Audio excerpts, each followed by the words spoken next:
একটি বনে বাস করত একটি হরিণ এবং একটি বাঘ। হরিণ এবং বাঘ বনে একসাথে বসবাস করলেও তাদের দুজনের মধ্যে ছিল খুব শত্রুতা। তারা দুজনেই প্রতিদিন নানা বিষয় নিয়ে সবসময় ঝগড়া করতেই থাকতো। তাদের ঝগড়া আর শেষই হতো না।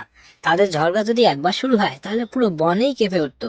কারণ তাদের ঝগড়ার এমন স্পিড ছিল, পুরো বন তাদের ঝগড়া কেউ সহ্য করতে পারতো না। একদিন হরিণ বাঘের রাস্তা দিয়ে যায়। দাঁড়া, শালা তোকে কত করে বলছি আমার রাস্তা দিয়ে যাবি না। তুই শালা আমার কোনো কথা শুনোস না।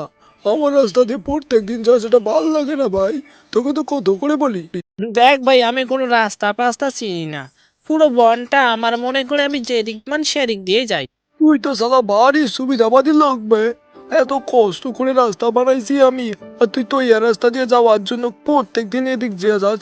ভুলেও আমার রাস্তা দিয়ে কোনোদিন যাবি না, বুঝলি? আমি প্রতিদিনই যাও, তুই কি করবি দেখি। কোথায় কি করতে পারিস আমি দেখা নিমু। শালা, তোর এতদিনে ঘাট মোটকে খেয়ে ফেলতাম, কিন্তু শালা ওই মহারাজের কাছে শর্ত দিয়েছি যে তোকে খেতে পারবো না। এজন্য শালা তোর গায়ে হাত তুলতে পারি না।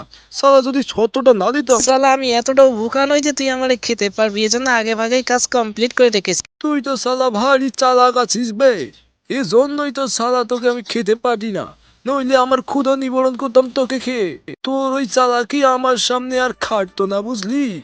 এই সালা, তোর সাথে কথা বলার আমার কোনো টাইম নেই, বুঝলি? আমাকে আমার কাজে যেতে হবে, থাক তুই।